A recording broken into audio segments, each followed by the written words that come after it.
Welcome back to episode 4 of Shit You Should Know. And then this week we're going to be talking about managing social events, which is a hot topic, especially with sort of new members and new clients that me and Georgina come across at Unit 1. And Georgina is going to kick it off. Because I forgot what we said.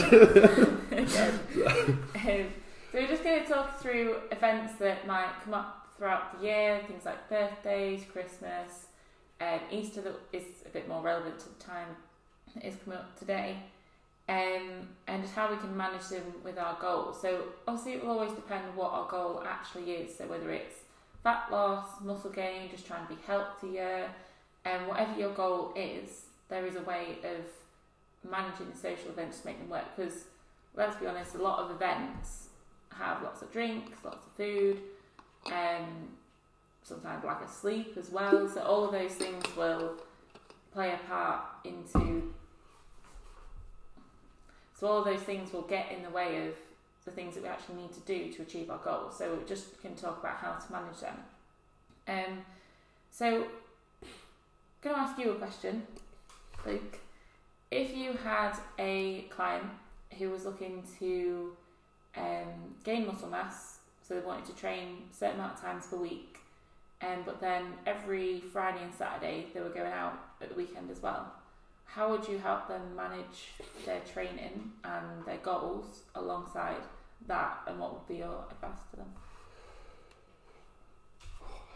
them? First thing would just be honest with them and just see which one sort of means the most to them. So is it the building muscle? Is that like their number one goal? Is that like they'll do anything to do that? If it is, then realistically they're going to have to limit what they do at the weekend. If they're quite happy just sort of ticking on and adding sort of a slower progress, if like slower results, slower building muscle a little bit slower, then I would focus on sort of the week as it is itself. Possibly try to limit maybe 1 to 2, but two nights out of 1. But again, it depend on how much they wanted to achieve that goal. That's for me. Obviously, we know going out at the weekend makes things a lot slower. Not a lot slower, but makes results slower. But it can still be done. So yeah, that'd be the number one question, and just be honest with them and just say it will slow things down if you want to carry on as you are. But then I would look at the Monday to Friday, sort of at least sort of later on the Friday afternoon. I would look at making sure that is absolutely nailed on, like with the good habits, with the training, making sure they're getting the most out of the training in them 5 days, making sure they're getting the most out of the diet in them 5 days, and making sure what I would sort of set out as a non-negotiable list, making sure they are ticking them off on the days that they're not out drinking, eating, etc. Yeah. And just getting in the mindset of getting back into the swing of things on Sunday at least, but definitely Monday morning, making sure they're back on it. So if you're wanting to achieve your goal, Monday to Friday you need to be like almost optimal, 100% in for everything, so that when you do come to that Friday to Saturday, you can be a bit lenient with the kind of 60% effort. Yeah, and then straight back onto it ASAP. Yeah, but again, it does depend on how much they want to achieve the goal. That is the number one thing. So if what I always say, and I said it before this, there's more to life than a six pack. So if that is the goal, obviously I know the goal we're talking is more muscle building. Alcohol does affect building muscle. Like there's no question about that. That is proven, but it doesn't make it impossible. So yeah. And what do you mean by there's more to life than a six pack? There's just more to life than a six pack. Like I would never say no to a beer to sort of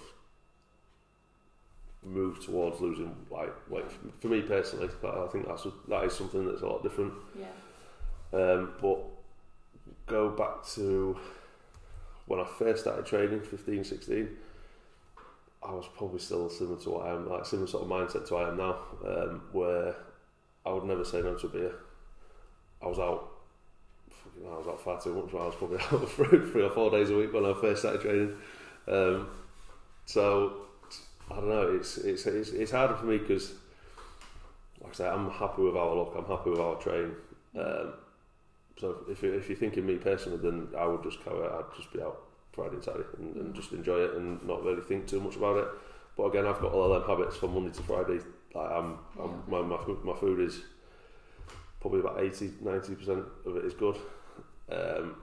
I'll train unless something drastic pops up. I'll train at least sort of 3 or 4 times in the week, and then like I say, I'm quite happy with where I'm at. So so it's like, if your goal is to get a 6-pack, it's like, well, who's that? Who are you doing it for? Are you doing it for yourself? Are you doing it for other people? And is that going to give you more joy than going out with your friends, family, and enjoying the food, enjoying the drinks, like in that experience? Yeah. Like weighing up the happiness of 6-pack and weighing up the happiness of having a good time with your mates, if that includes food, drink, lack of sleep, or whatever it is that might disrupt that 6-pack goal. Yeah, definitely. The social always outweighs it. For me personally, for some people it doesn't. So again, it depends on it. So I'm the same, to be fair.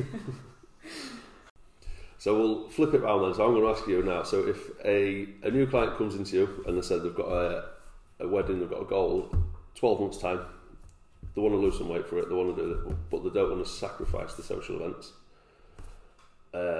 What sort of ways would you help them to sort of still work towards the goal, but not sacrifice all the social events? Yeah. It's a good question. So there's different options for everyone, because everyone's got a different relationship with their food, their health, their exercise. You never want to like disrupt that either. But if you do want to get to your goal, then you are going to have to almost sacrifice, because there's a lot of the don't restrict yourself, don't do this, don't do that, but you are going to have to do something somewhere so you can still achieve your goal. But as long as you've got the right mindset around it, you can do it in a healthier way. So you will go into a social event and there is lots of the food, the drinks, the calories and stuff, and your goal is to lose fat, then obviously we need to look into that. So we could do something like managing the calories as a weekly thing, so having less calories Monday to Friday and then having more at the weekend. Or if you wanted, you could just set the goals for the week, do your best to achieve them Monday to Friday. Whatever happens at the weekend happens at the weekend, just don't let it then lead on to extra actions. So say that you had a goal of, okay, I'll have 3 drinks at the weekend. If that's your goal, then don't then go, oh well, now I've had 3, I'm going to have 10. You said, no, I'm going to have 3, that works into my goal, I'm going to stick to that. So don't let one action lead to 10 others if it's completely unnecessary and won't help you achieve your goal.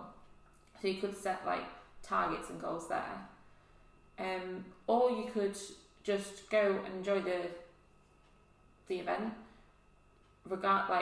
Don't even set any goals, don't do anything, don't put any planning into it. But then over the next week or the week before it, maybe just focus a little bit more on movement. So trying to get your steps up even higher on those weeks, or the days after, or the days before, just to get as much movement in as possible to help you feel good about yourself. So it's not always just about the burning of the calories, but if you know that you're moving more and you're still even just eating good food around the social event, like eating good fruit and staying hydrated, getting to sleep, then that will make the social event itself less of a kind of, in quote, disaster for you, because you know that you're still doing everything you can to be as healthy as you can. And then it's just like a few little hours of social event and then you carry on. Does that answer the question? Is there any? Yeah. I think it does. So there's 3 things. Yeah. It could be reduce the calories in the week so you have more at the weekend and do it that way around.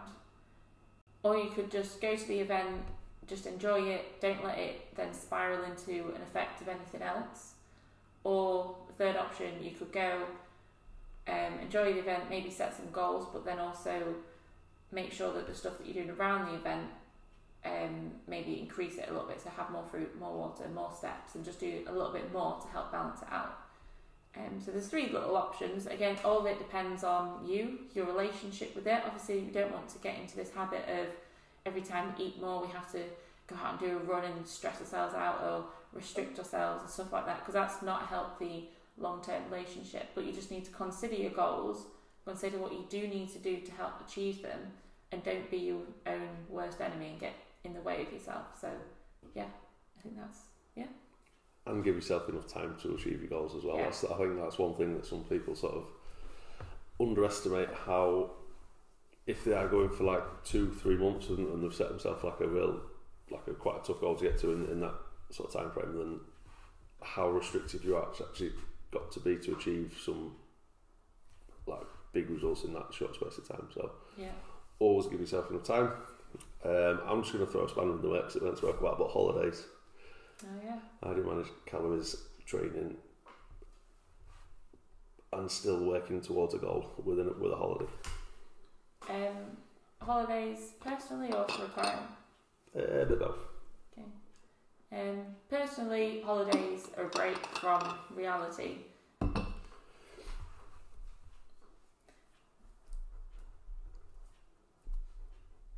So was it? Yeah. Okay. So personally, holidays are a break from reality. So for me, don't really train on a holiday. I'll go get lots of steps in, but that's because you're just kind of exploring wherever you've gone away, or getting lost in it. Yeah, getting lost, or going for bike rides and stuff. Just because I'm an active person anyway. If you do enjoy training though, then obviously it's good to train. If you want to do that, then go for it. I always find when I go away, the only thing that I actually prioritise is fruit and protein. So just making sure I'm getting loads of fruit, loads of veg, and then protein in there as well. Just because it's healthy and it's kind of a habit that's ingrained in me now, so I don't really have to think about it. But for a client, it always just depends. It depends on their goals, but I'm always for the approach of just enjoy the time off, and then when you come back you can work even harder, because if you're always trying to push and be 100% all the time, then one day you're going to burn out and it's just going to get to you. So if you actually have that break and enjoy the holiday, just live your life, then just come back to training the healthy habits and stuff when you get back. Like, it's just 1 week out of the year or 1 week out of a month, or however you want to see it. Like, it's not going to stop you from achieving anything. I always say that you can't do that much damage in a week. You can't do that much damage in 2 weeks off. So it's, again, it definitely depends on the person and what you enjoy. But I'm the same. I'm personally, if it's holiday, I'm on holiday. I'll tick any non-negotiables I can tick, but then I don't worry if I don't tick them. Yeah. And well, I guess it's that some people, like me and you, we will just, as soon as we're back Monday morning, we're like back to exactly like our life.